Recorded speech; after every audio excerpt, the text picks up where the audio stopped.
चलो केमिस्ट्री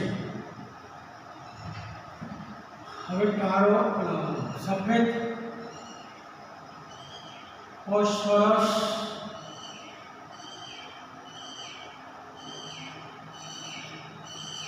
અને લાલ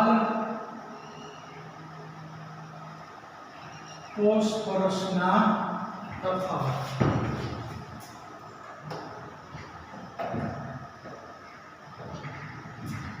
તો પહેલું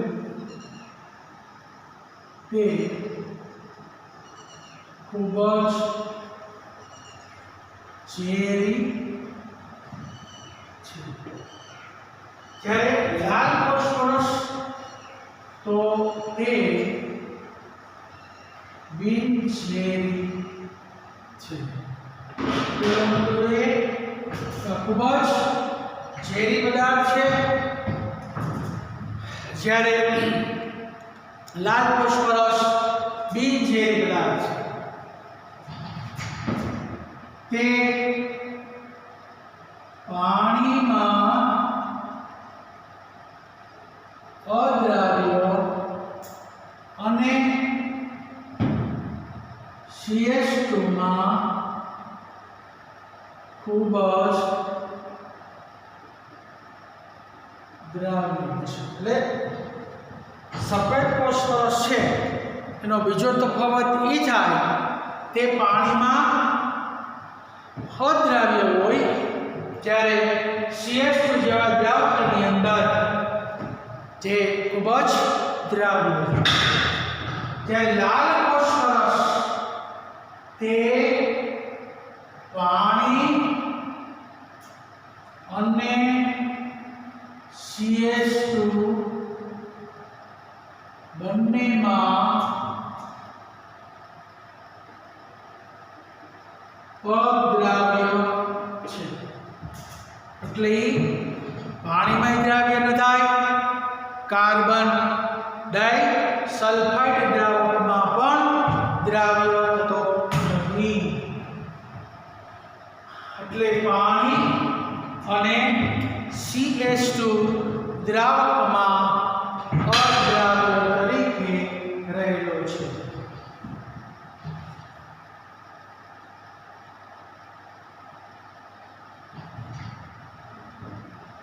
ત્યાર પછી તે ખૂબ જ સક્રિય અને પ્રતિક્રિયાત્મકતા તે ખૂબ જ સક્રિય અને તેની પ્રતિક્રિયાત્મકતા વધારે છે તે ખૂબ જ ઓછો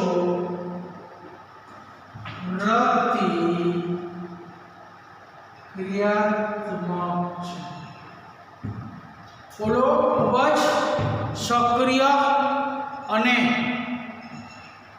વધુ પ્રતિક્રિયાત્મકતા ધરાવે છે જ્યારે લાલ ફોસ્ફરસ એ ખૂબ જ ઓછો પ્રતિક્રિયાત્મકતા ધરાવે તે અંધારામાં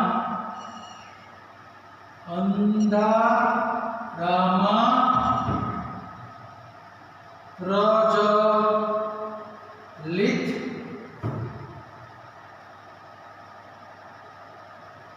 તે અંધારામાં પ્રજ્વલિત થાય છે તે સ્થાયી હોવાથી અંધારામાં પ્રજ્વલિત થતો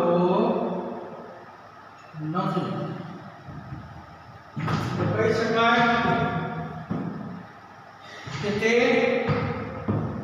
અંધારામાં પ્રજ્વલિત થાય છે જ્યારે લાલ ફોસ્ફરસ અંધારામાં પ્રજ્વલિત થતો નથી તે અનોખી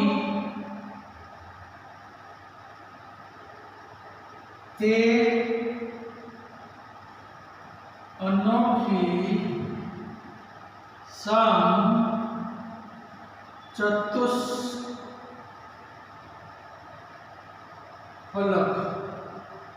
रचना धरावे ते પોલિમર શૃંખલા ધરાવે છે P4N.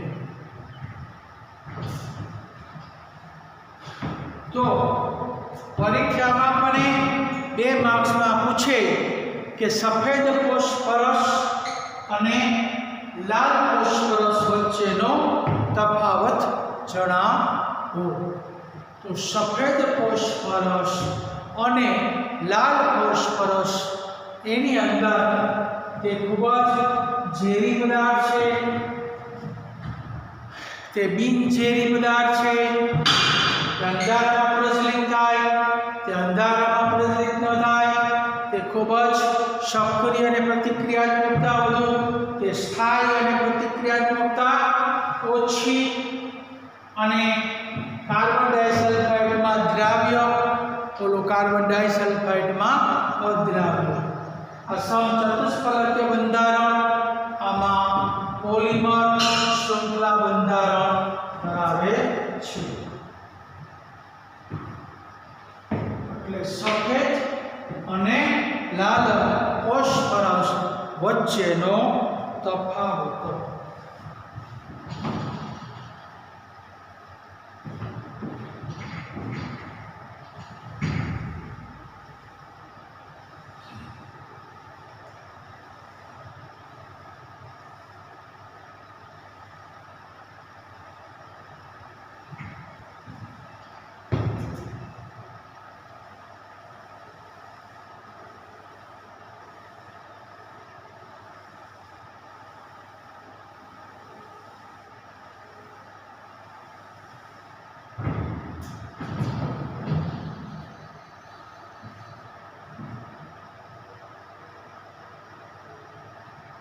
હવે આપણે જોયું કે ફોસ્ફેટ, તો ફોસ્ફેટની બનાવટ, ગુણધર્મ અને એના ઉપયોગ. તો આગળ આપણે જોયું ફોસ્ફેટ છે એક મહત્વનો ટોપિક છે. તો કેલ્શિયમ ફોસ્ફાઇડ ને મંદ હાઇડ્રોક્લોરિક એસિડ અથવા પાણી સાથે ગરમ કરો એટલે ફોસ્ફેટ બને.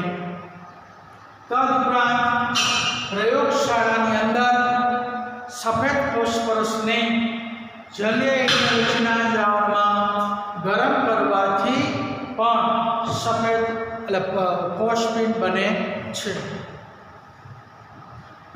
ફોસ્ફેટ છે અતિ શુદ્ધ સ્વરૂપે મેળવવું હોય તો અશુદ્ધ ફોસ્ફેટને હાઇડ્રોજન આયોડાઇડ સાથે અધિશોષિત કરવાથી ફોસ્ફોનિયમ આયોડાઇડ મળે છે. આ ફોસ્ફોનિયમ આયોડાઇડને કેઓચ સાથે પ્રક્રિયા કરતા શુદ્ધ અતિ શુદ્ધ ફોસ્ફેટ બને છે. ફોસ્ફેટ છે એના ભૌતિક ગુણધર્મ તો સડેલી માછલી જેવી વાસ ધરાવતો અતિ ઝેરી પદાર્થ વાયુ છે. ફોસ્ફેટ HCl2 Br2 જેવા ઓક્સિડેશન કરતા પદાર્થના સંપર્કમાં તે વિસ્ફોટક બને છે. હવે રાસાયણિક ગુણધર્મો તો ફોસ્ફેટ છે એ પાણીમાં અલ્પ પ્રમાણમાં દ્રાવ્ય હોય છે. ફોસ્ફેટના જલીય દ્રાવણમાં પ્રકાશ દ્વારા વિઘટન પામી અને P4 અને H2 માં રૂપાંતર થાય છે. ફોસ્ફેટ કેલ્શિયમ સલ્ફેટ અને મર્ક્યુરી ક્લોરાઇડ સાથેની પ્રક્રિયાથી ફોસ્ફાઇટ કેલ્શિયમના ફોસ્ફાઇડ અને મર્ક્યુરીના ફોસ્ફાઇડ સંયોજનો બને છે. અને ફોસ્ફેટ નિર્બળ ભેજ તરીકે વર્તે છે, જે એસિડ સાથે સંયોજાય અને ફોસ્ફોનિયમના ક્ષાર બનાવે છે. હવે એના ઉપયોગો તો ફોસ્ફેટ સિગ્નલ તરીકે ઉપયોગી થાય. તદુપરાંત ફોસ્ફેટને કેલ્શિયમ કાર્બાઇડ કે કેલ્શિયમ ફોસ્ફાઇડના છિદ્રિત પાત્રમાં લઈ દરિયામાં ફેંકવામાં આવે સમુદ્રમાં તો એસિટિલિન વાયુ દ્વારા સળગી ઉઠે છે, જે હોર્ન સિગ્નલ તરીકે કાર્ય કરે છે અને ધૂમ્રપર્દામાં આપણને ઉપયોગી થાય છે. તો ફોસ્ફેટ એની અંદર એની બનાવટ, એના ભૌતિક ગુણધર્મ, એના રાસાયણિક ગુણધર્મ અને એના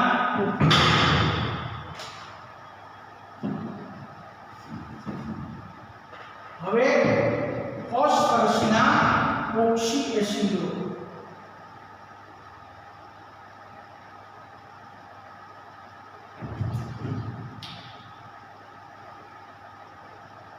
ઓક્સી એસિડ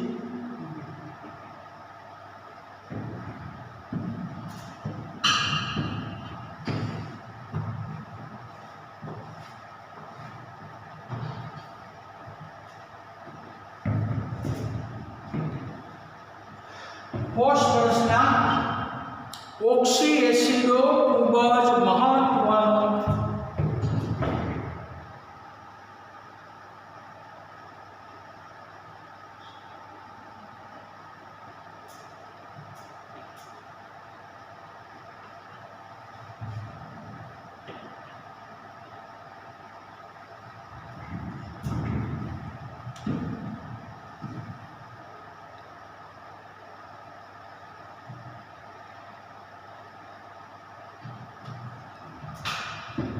હવે ફોસ્ફરસના ઓક્સી એસિડો માં પહેલું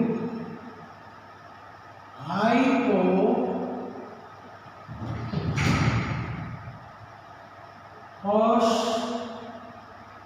ફોસ્ફરસ એસિડ અથવા ફોસ્ફોનિક અથવા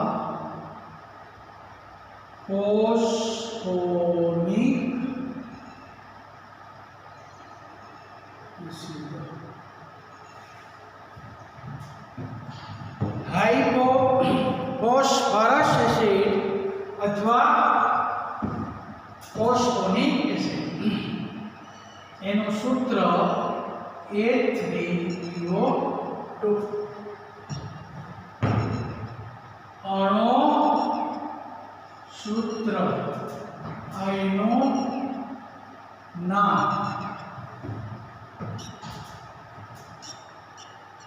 ઓક્સિડેશન અવસ્થા અને બંધારણ.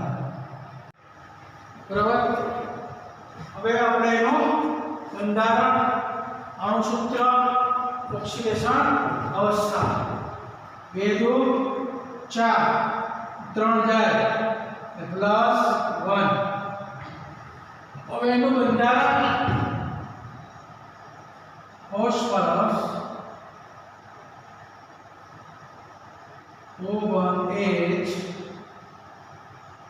H ને H.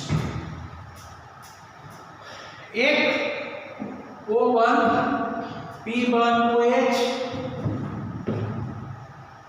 જેમાં એક P11O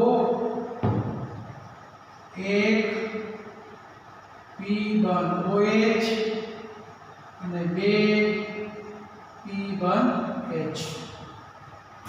એટલે આટલી વસ્તુ હાઇપો ફોસ્ફરસ એસિડ,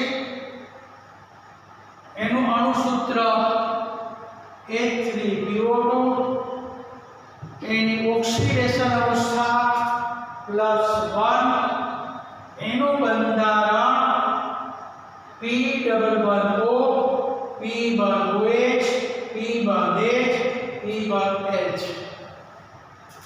આની અંદર એક જ OH સમૂહ હોવાથી એક જ H+ છૂટો પડે, જે એક બેઝિક એસિડ બને છે.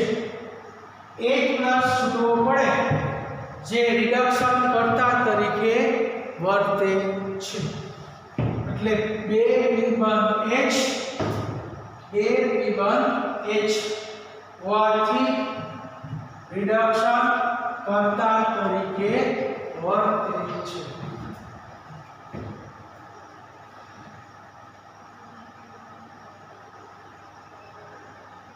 ચાલો બીજું, ફોસ્ફરસ એસિડ. ઓળખો, લખો અથવા ન લખો તો પણ ચાલે. બીજો એસિડ છે ઓર્થો ફોસ્ફરસ એસિડ. એનું અણુસૂત્ર તો H3PO3, H3PO3. એનું બંધારણ તો કે P-double-bond-O,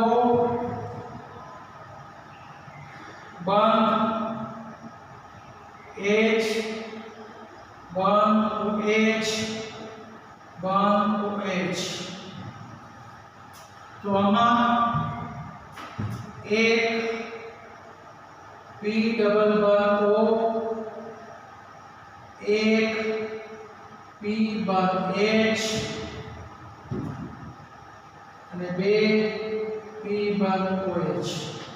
P સાથે O બંધ H છે, એમાંથી એનું આયનીકરણ થાય એટલે H+ છૂટો પડે, એટલે એને 2H+ એટલે દ્વિબેઝિક એસિડ તરીકે વર્તે. આ એક બેઝિક એસિડ, એક બેઝિક એસિડ, એક જ OH સમૂહ હોવાથી આ દ્વિબેઝિક એસિડ. દ્વિબેઝિક એસિડ, દ્વિબેઝિક એસિડ. તો તમને પરીક્ષામાં પૂછે એનું બંધારણ દોરો, એનું અણુસૂત્ર લખો, એનું નામ લખો, એની ઓક્સિડેશન સ્થિતિ લખો. તો એના બંધારણ પરથી બધી વસ્તુ દર્શાવો.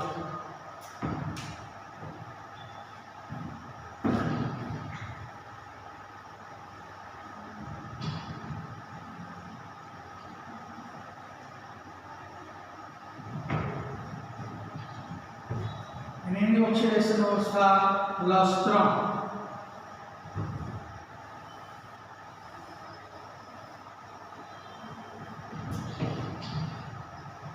ત્રીજું,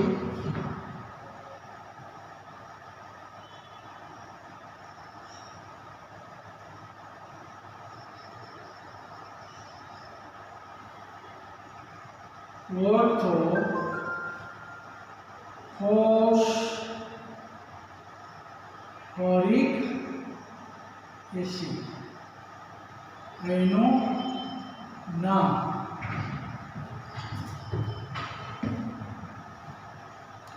ઓર્થો ફોસ્ફોરિક એસિડ.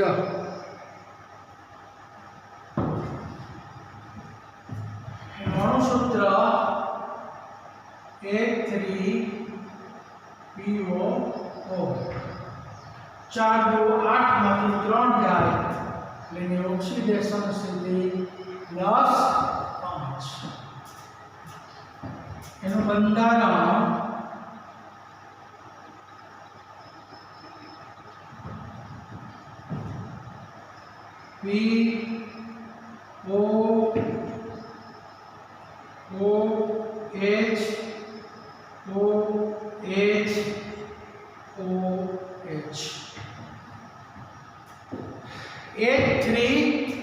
H3PO4 એનું બંધારણ H3PO4 એમાં P ડબલ બોન્ડ O પછી P સાથે 3 OH સમૂહ જોડાય એટલે 3 OH માંથી 3 H નું આયનીકરણ પામે એટલે 3 H પ્લસ મુક્ત થાય એટલે ત્રિબેઝિક એસિડ બને છે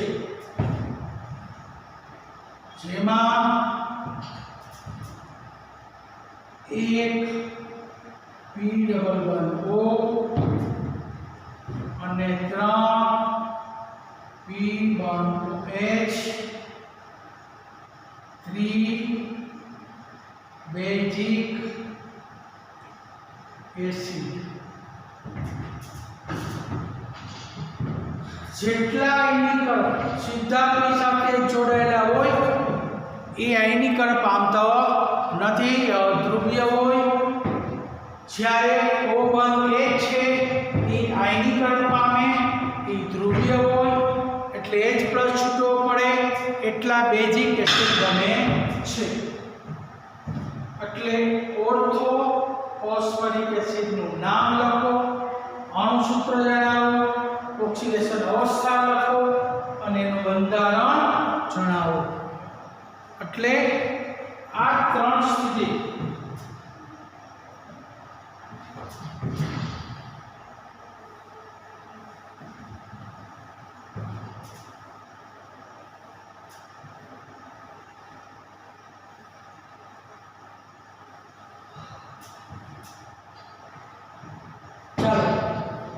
હવે પાયરો ફોસ્ફરસ એસિડ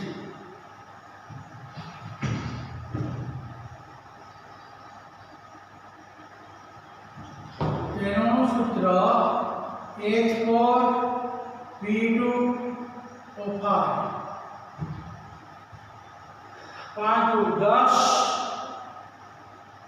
10 માંથી 4 જાય તો 6 અને 2 વડે ભાગો તો એની ઓક્સિડેશન અવસ્થા 3 એનું બંધારણ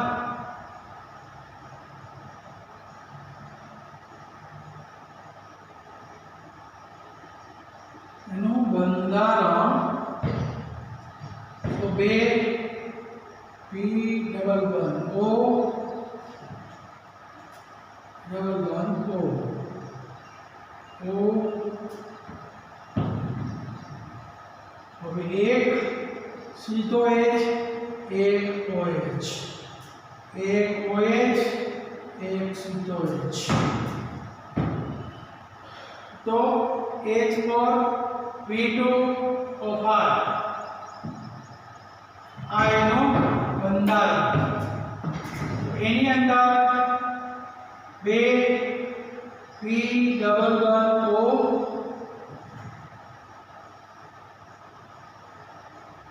एक P bond O bond P 2 bond H 2 P bond OH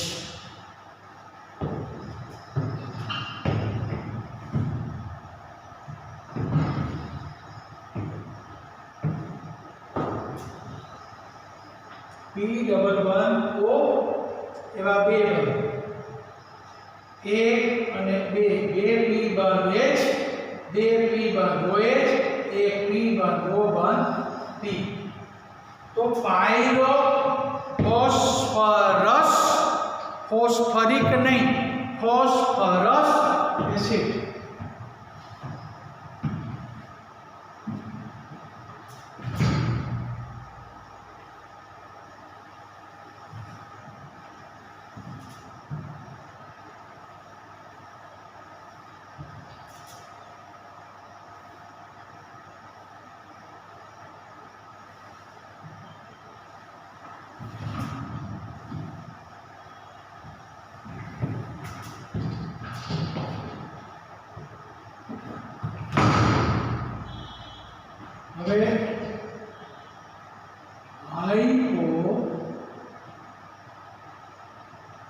phosphoric acid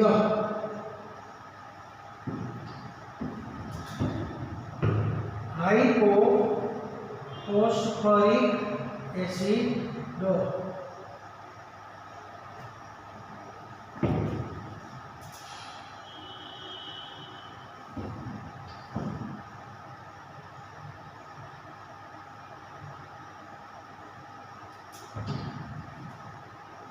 એનું સૂત્ર H4P2O6 છદુ 12 એટલે કે 4 એટલે 8 અને 2 વડે ભાગો એટલે 10 4 નું બંધારણ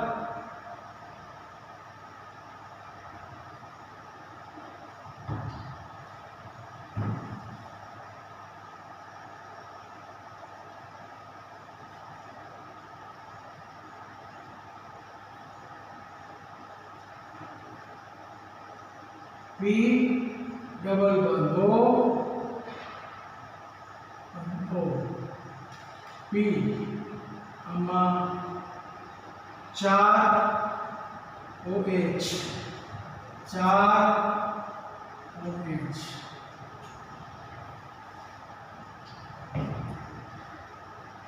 एमा 2 P O 4 टेट्रा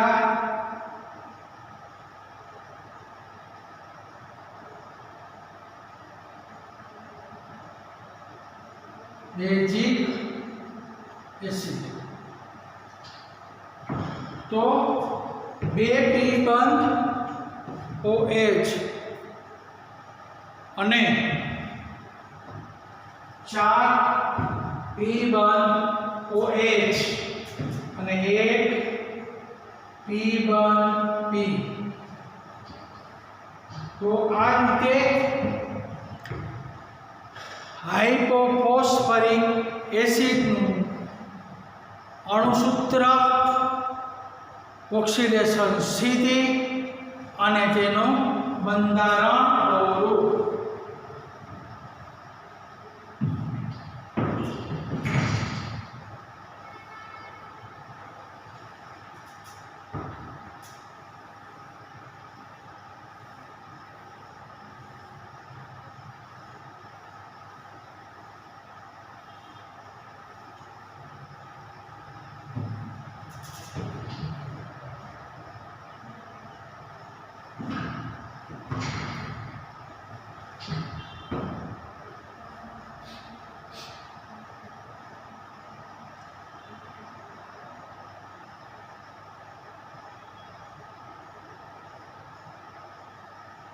હવે પાયરો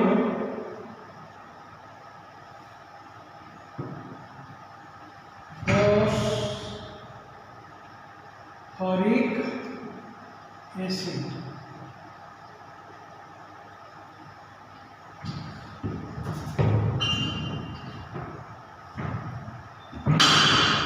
પાયરોફોસ્ફરિક એસિડ એનું અણુસૂત્ર H4P2O7 साधु 14 ऑक्सीडेशन श्रेणी +8 એટલે 7 * 14 માંથી 4 એટલે 10 2 ફોસ્ફરસનો 10 તો 1 ફોસ્ફરસનો +5 હવે એનું બંધારણ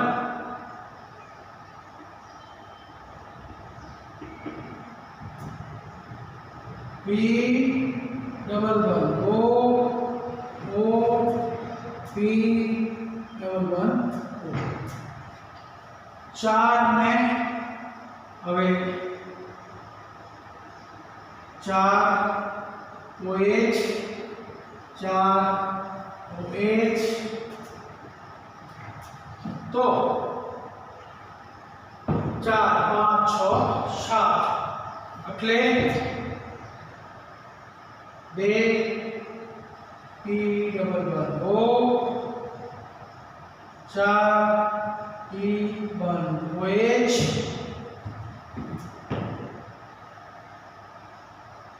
1 P बन O बन B, टेट्रा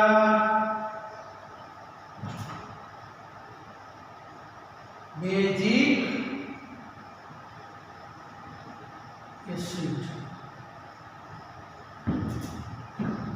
चलो तो पायरो फॉस्फरिक एसिड,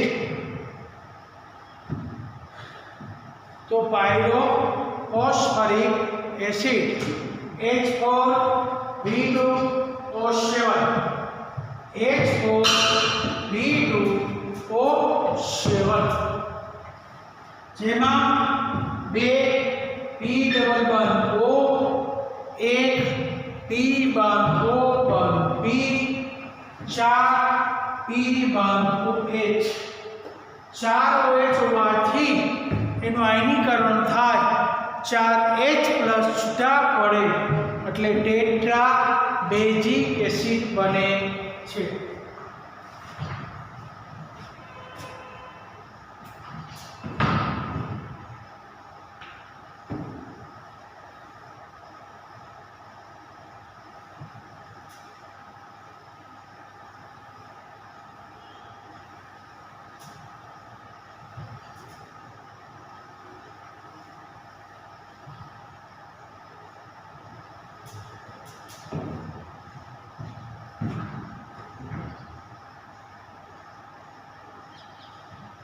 હવે સાયક્લો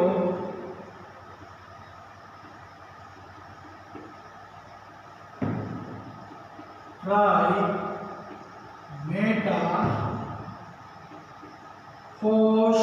phosphoric acid, cyclo tri meta phosphoric acid एनो सूत्र HPO3 ट्रांस। साइक्लो के चक्कर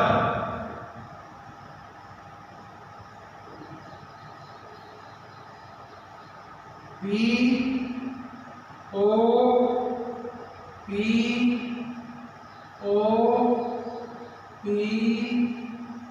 O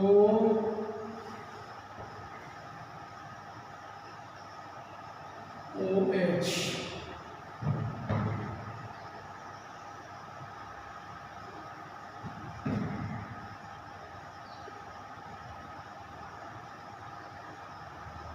H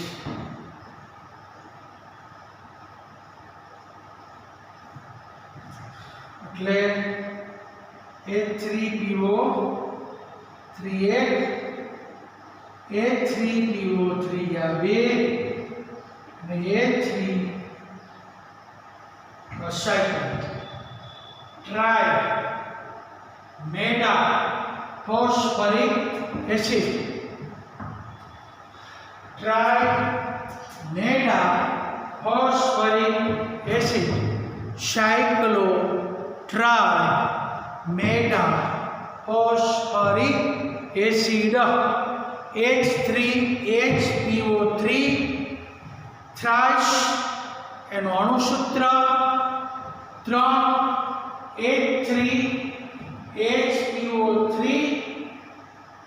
HPO3 HPO3 એટલે આને કહેવાય cyclo tri meta phosphoric acid. હવે પોલી મેટા આમાં poly meta phosphoric acid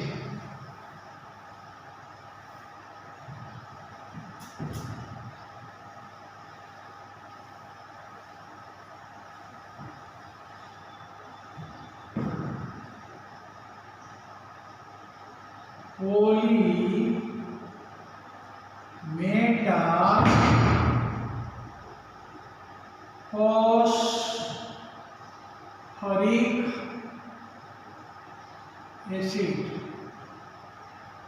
poly meta phosphoric acid એનું સૂત્ર HPO3N N એટલે પોલી તો HPO3 ની લાંબી શૃંખલા તો P ડબલ બંધ O બંધ HPO3 અહીંથી બીજો અણુ O બંધ H અહીંથી ત્રીજો અણુ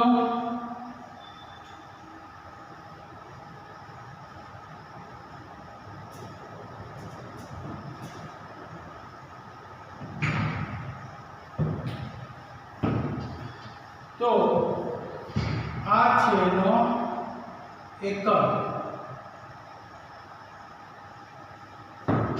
HPO3 તો પોલી મેટા ફોસ્ફરિક એસિડ ની અંદર HPO3 ના અણુ એકમનું વારંવાર પુનરાવર્તન થઈ લાંબી શૃંખલા બનાવે અસમિત શૃંખલા રચે છે એટલે પોલી મેટા ફોસ્ફરિક એસિડ તો ફોસ્ફરસના ઓક્સી એસિડો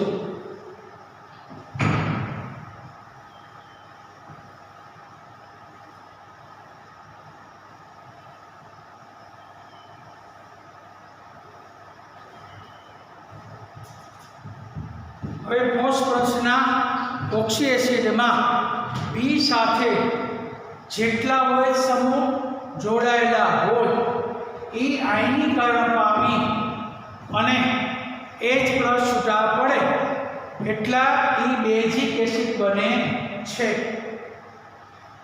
હાઇપોફોસ્ફરસ એસિડમાં એક જ O બંધ H હોવાથી એક બેઝિક એસિડ બને છે અને જેટલા P સાથે સીધા H જોડાયેલા હોય તે પ્રબળ રિડક્શન કર્તા તરીકે વર્તે છે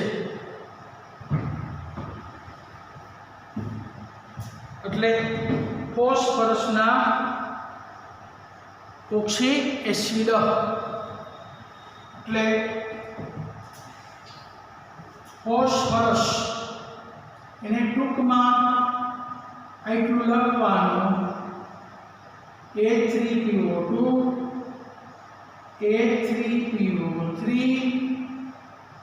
A3PO4 H4 P2O5 H4 P2O6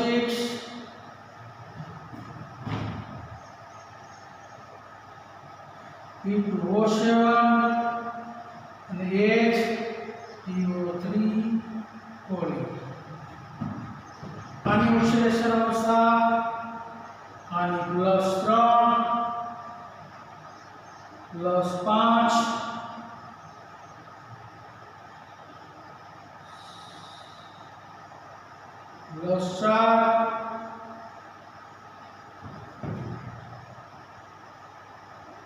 +4 +5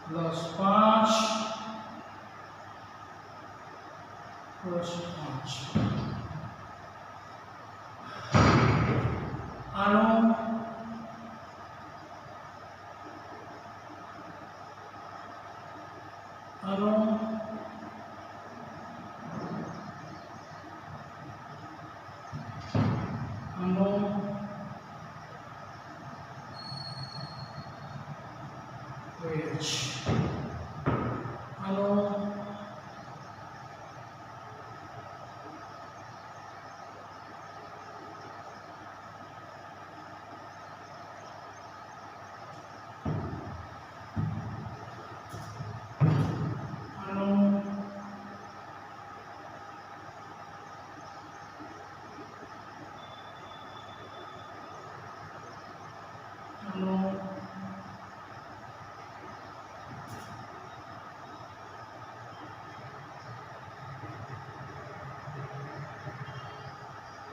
અને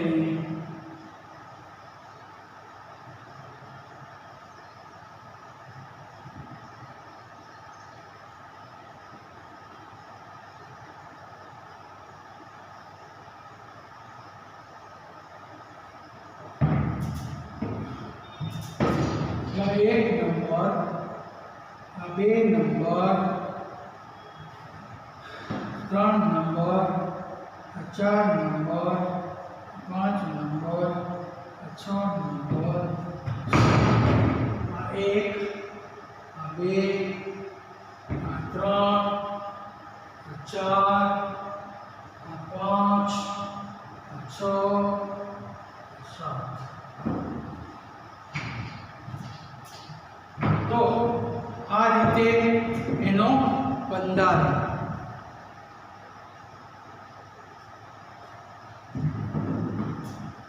ચાલો હવે ડેલી ટેસ્ટ.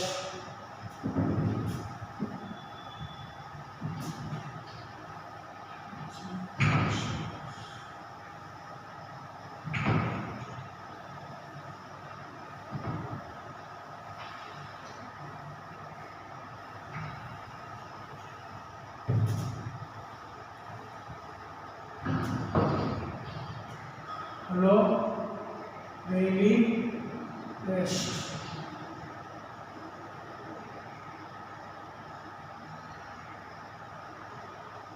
કોષ, હોરસ, એસિડ, શ્રેણી, નામ,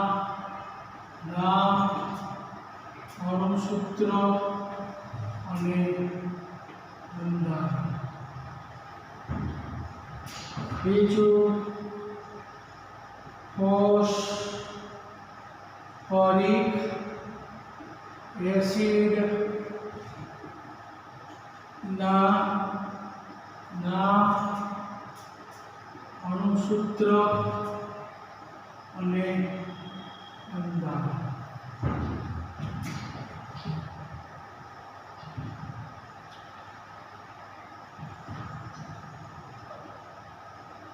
H3PO4 H4P2O7 અનુક્રમે ત્રિબેઝિક અને ટેટ્રાબેઝિક એસિડ છે. કારણ તો આ રીતે એક બેઝિક, દ્વિબેઝિક અને ત્રિબેઝિક